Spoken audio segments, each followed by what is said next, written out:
अध्याय 5 इब्राहिम और उसका पुत्र। इब्राहिम का खतना। परमेश्वर ने इब्राहिम को एक पुत्र देने की प्रतिज्ञा की, लेकिन इब्राहिम ने अपने पुत्र के लिए परमेश्वर की प्रतीक्षा नहीं की। उसने अपने रखैल से विवाह किया और एक पुत्र जन्मा, इश्माएल। उसके इश्माएल को जन्म देने के बाद वहां 13 साल का समय था जिसमें परमेश्वर ने उससे बात नहीं की। उत्पत्ति 16 का 16 से लेकर अध्याय 17 का 1 तक। हालांकि उसने पुत्र जना, उसने 13 वर्ष गवा दिए। यह कई मसीहों का अनुभव है। जब कभी हम अपने शरीर के अनुसार कार्य करते हैं, परमेश्वर हमें एक तरफ रखता है और हमें अपने शरीर का फल खाने की अनुमति देता है। परमेश्वर की नजर में वह समय का अंतराल पूरा व्यर्थ है। इब्राहिम के इश्माएल को जन्म देने के बाद 13 वर्ष के लंबे समय के दौरान वहां परिवार में कोई शांति नहीं थी। फिर भी बाइबल हमें यह नहीं दिखाती कि इब्राहिम को कोई पछतावा था। इसके विपरीत वह इश्माएल को बहुत बहुमूल्य समझता था। हम इसे उसका प्रभु को दिए शब्द में देख सकते हैं, इश्माएल तेरी दृष्टि में बना रहे, 17 का 18। हालांकि अध्याय 15 हमें बताता है कि वह विश्वास करता था। वहां उसकी ओर से बहुत ज्यादा लगे रहना प्रतीत नहीं होता था। दिन प्रतिदिन वह अभी भी इश्माएल से संतुष्ट था। हमारे विचार के अनुसार यदि एक मनुष्य 13 वर्ष से शरीर के अनुसार चल रहा हो और फिर भी दोष की कोई अनुभूति ना हो, तो उसके लिए ज्यादा आशा नहीं होगी। पर हमें याद रखना चाहिए कि इब्राहिम परमेश्वर के द्वारा बुलाया गया था। परमेश्वर का उसके लिए उद्देश्य था जिसे उसे पूरा करना था। वह हिम्मत नहीं हार सकता था। हालांकि वह 13 वर्ष के लिए पीछे फिसला और हालांकि परमेश्वर ने उससे इस समय के दौरान बात नहीं की, वह हर समय काम कर रहा था।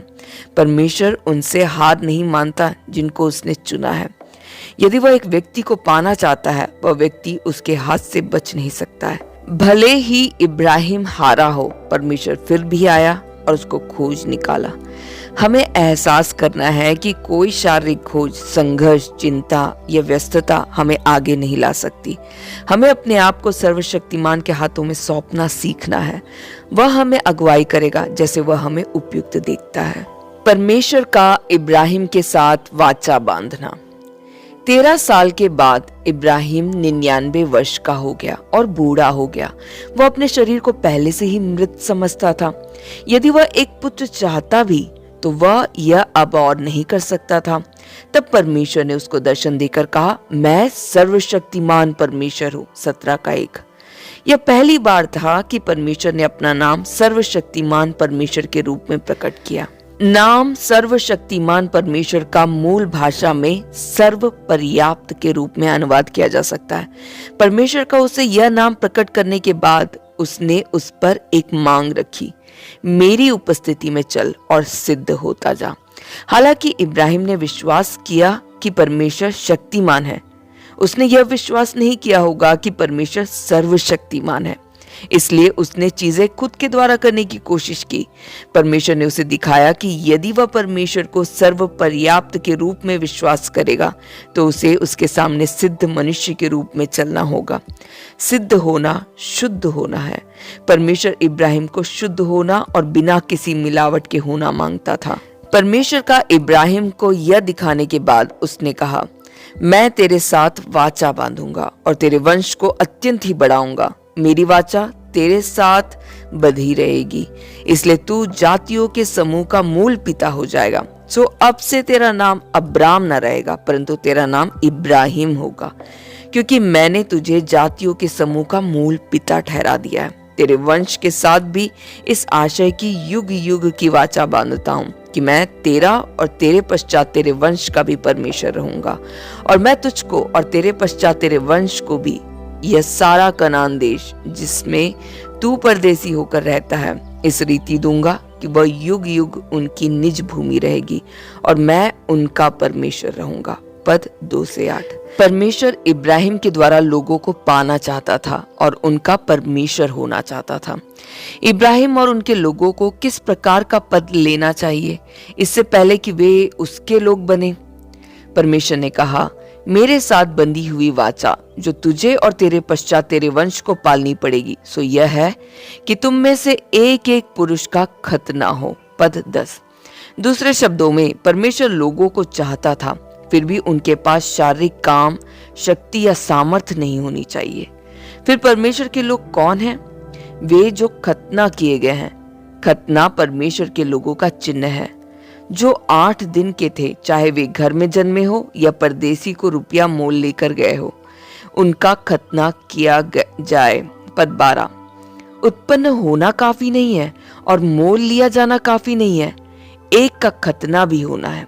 हम सब परमेश्वर से उत्पन्न और परमेश्वर के द्वारा खरीदे गए हैं। जहां तक कि जीवन का सवाल है, हम परमेश्वर से उत्पन्न हुए हैं, पर यदि हमारा खतना नहीं हुआ है, हमारा परमेश्वर के लोग की गवाही में कोई भाग नहीं है।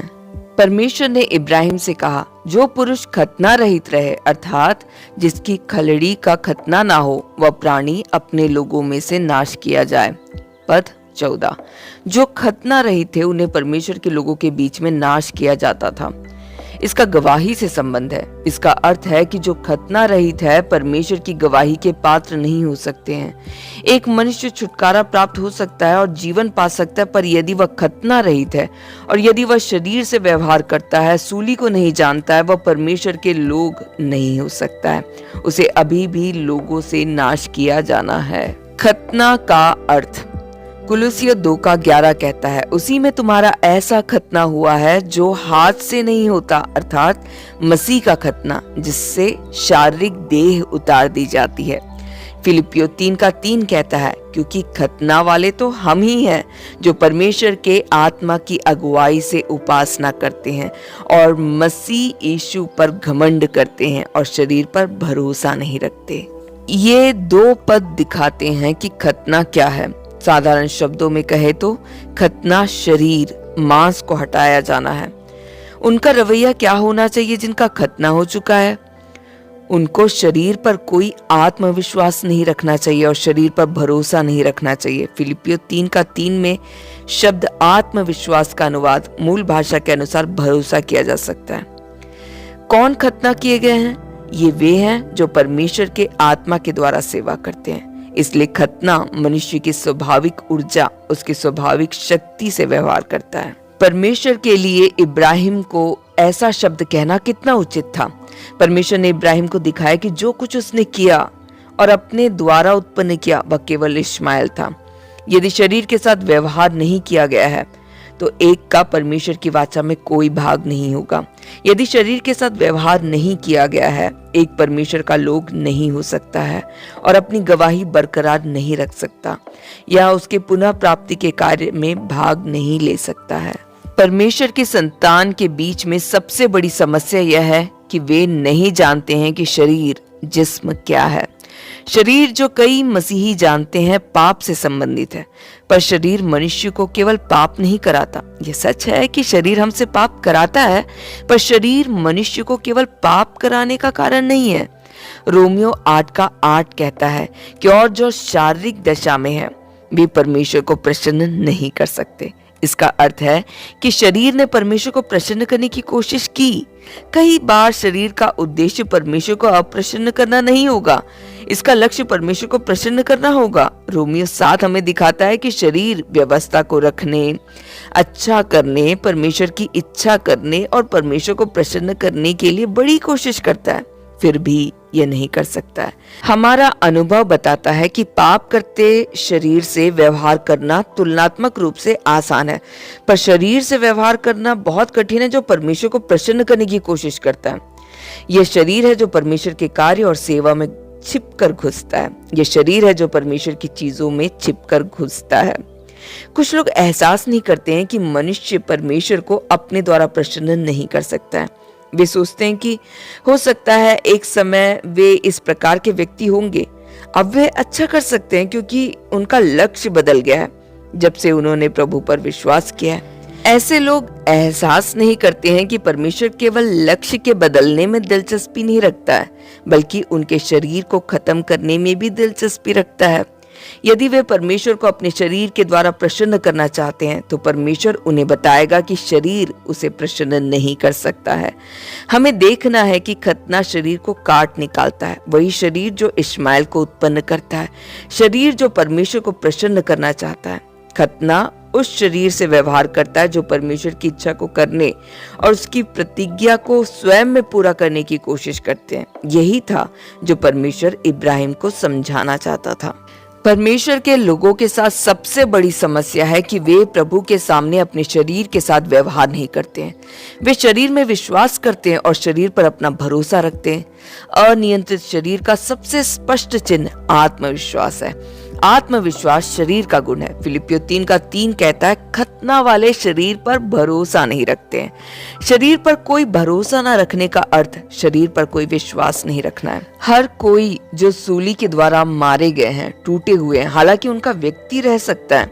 उन्होंने परमेश्वर का भय खाना सीख लिया है और अब और अपने आप पर भरोसा या विश्वास नहीं रखते हैं। प्रभु के द्वारा एक व्यक्ति का व्यवहार किया जाने से पहले वह तुरंत ही कुछ भी जांचता था। जो उसकी राह में आता वह अपना मुंह खोलता और तुरंत फैसला सुनाता।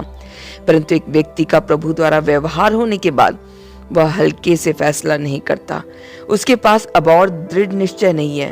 कोई भी जो तुरंत प्रस्ताव बनाता हो और अपनी शक्ति पर विश्वास करता हो, सूली को नहीं जानता है।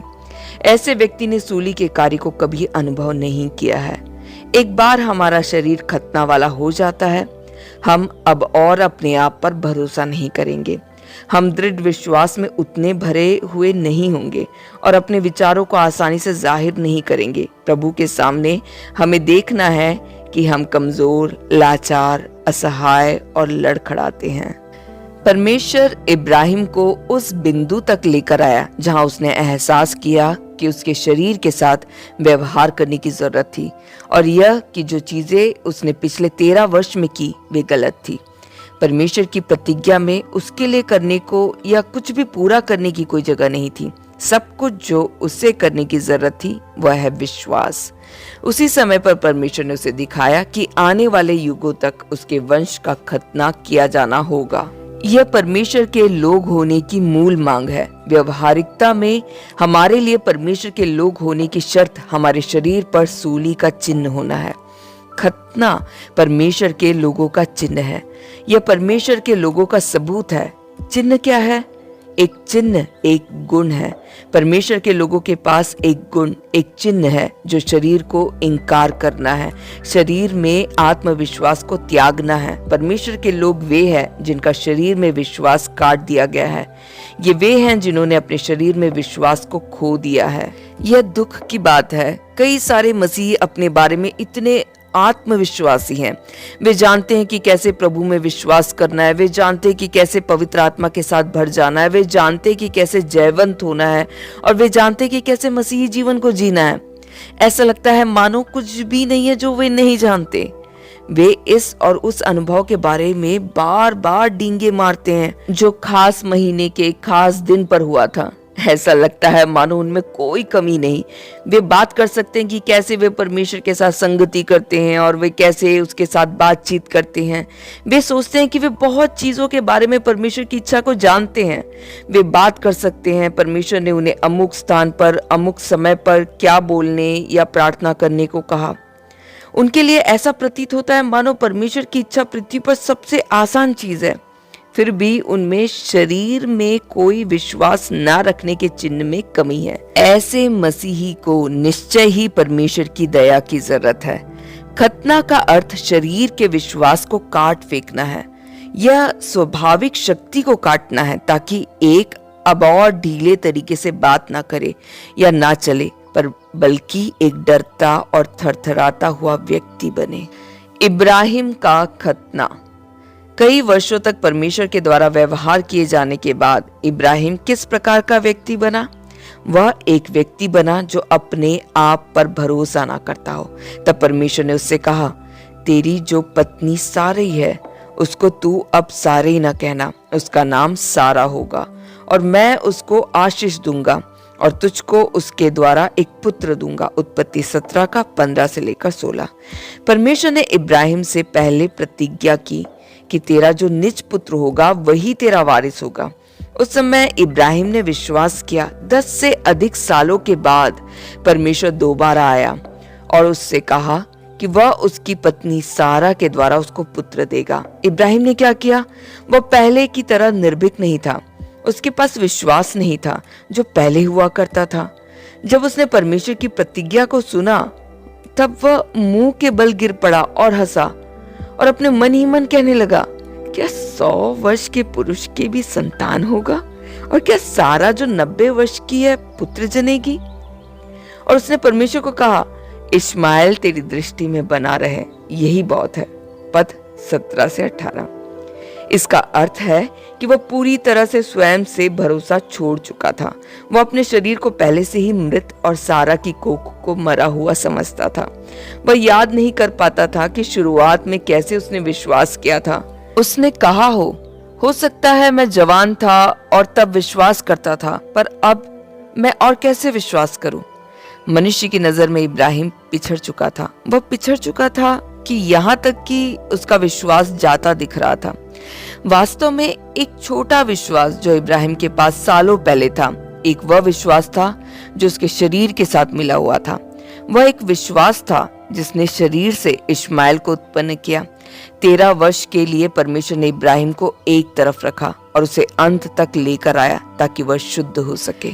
ऐसा लगता है मानो इब्राहिम हार गया था, फिर भी परमेश्वर अभी भी उस पर कार्य कर रहा था। हमें याद रखना है कि परमेश्वर का काम हमारे साथ नहीं होगा जब हम विजयी होते हैं, और परमेश्वर का काम पूरी तरह से हम में अनुपस्थित नहीं है जब हम हारते हैं। हमें अपने आप को सदैव जीवित प्रभु के हाथ में सौंपना चाहिए। जब तक उसने हमें बुलाया है और हम में अपना कार्य शुरू किया है, वह कभी हिम्मत नहीं हारेगा।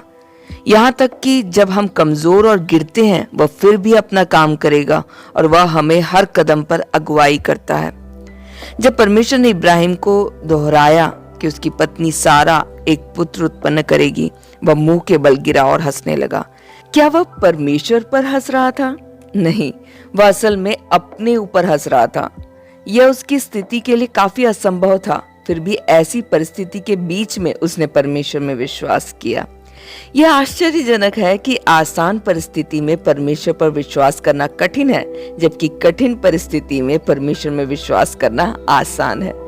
आसान स्थिति एक व्यक्ति को परमेश्वर में विश्वास करने में मदद नहीं करती। जब एक मनुष्य निराशाजनक स्थिति में पहुंचता है, वह सचमुच परमेश्वर में विश्वास करता है। अतः परमेश्वर हमें हमेशा 2 तरीकों से मार्गदर्शन करता है। वह हमें हमारे वातावरण के अंत में लाकर और हमारे शरीर को अंत में लाने के द्वारा उसमें विश्वास करने में मजबूर करता है। वातावरण से पाठ बाहरी है, जबकि खतने से पाठ अंदरूनी है। सारा के कोख का मृत होना वातावरण में अंत होना था, यह कुछ बाहरी था। इब्राहिम का खतना होना उसके शरीर को अंत में लाना था, यह कुछ अंदरूनी था। हमें अपने अंत में लाया जाना चाहिए इससे पहले कि हम परमेश्वर में विश्वास करें।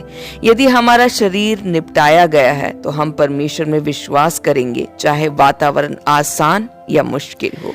परमेश्वर एक मिला हुआ विश्वास नहीं चाहता है, परंतु एक शुद्ध विश्वास चाहता है। हमें न केवल उस समय विश्वास करना चाहिए जब चीजें उज्ज्वलन दिखती हो और हमारे पास अपने आप में दृढ़ विश्वास है। हमें केवल विश्वास करना चाहिए क्योंकि परमेश्वर ने कहा है। इब्राहिम 13 वर्ष पहले इस प्रकार से विश्वास नहीं कर पाया, पर अब वह इस छोर पर लाया गया जहां वह अपने शरीर को पहले ही मृत और अपनी पत्नी की कोख को मृत मानता था। विश्वास जो अब उसके पास था शुद्ध विश्वास था, वही था जो अकेले परमेश्वर में विश्वास करता था। उसका पहले का विश्वास परमेश्वर पर और स्वयं पर आधारित था। उसका विश्वास अब अकेले परमेश्वर पर आधारित था क्योंकि उसकी सारी शक्ति चली गई थी और उसमें कुछ नहीं बचा था, सब कुछ खत्म हो चुका था। इब्राहिम का हंसना यह निश्चित करता है उसके लिए उसमें सब कुछ खत्म हो चुका है। फिर भी परमेश्वर ने उससे कहा, निश्चय तेरी पत्नी सारा का तुझसे एक पुत्र उत्पन्न होगा और तू उसका नाम इसहाक रखना। 17:19। हमें इस तथ्य को ध्यान में रखना चाहिए। परमेश्वर इब्राहिम से इसहाक उत्पन्न करना चाहता था, न कि इश्माएल। परमेश्वर कभी भी अपने कार्य में बदलाव को स्वीकार नहीं करेगा। उसके 13 वर्षों तक इंतजार करने के बाद वह अभी भी इब्राहिम से इसहाक उत्पन्न करना चाहता था। इश्माएल कभी भी परमेश्वर के हृदय को संतुष्ट नहीं करेगा। उत्पत्ति 17:23 से लेकर 24 कहता है, तब इब्राहिम ने अपने पुत्र इश्माएल को उसके घर में जितने उत्पन्न हुए थे और जितने उसके रुपए से मोल लिए गए थे निदान उसके घर में जितने पुरुष थे उन सबों को लेकर उसी दिन परमेश्वर के वचन के अनुसार उनकी खलड़ी का खतना किया। जब इब्राहिम की खलड़ी का खतना हुआ तब वह 99 वर्ष का था। इब्राहिम का खतना उसकी अभी स्वीकृति थी कि वह शुरू से अंत हो चुका था और यह कि उसका शरीर बिल्कुल पूरा नहीं कर सकता था। जहां तक कि उसकी अपनी स्थिति का सवाल था, वह परमेश्वर की प्रतिज्ञा पर भी विश्वास नहीं कर सकता था। पर जब वह अब और विश्वास नहीं कर सकता था तो वास्तव विश्वास अंदर आया। तब वह अब और विश्वास नहीं कर सकता था और जब वह अब कुछ नहीं कर सकता था उसने सचमुच में परमेश्वर पर भरोसा किया। ऐसा लगता था मानो उसने विश्वास किया और उसी समय विश्वास करने में समर्थ था। उसमें केवल विश्वास की किरण थी, फिर भी यह विश्वास की किरण शुद्ध विश्वास था। इस समय पर इब्राहिम का विश्वास रोमियो 4 का 19 से 20 में वर्णित है।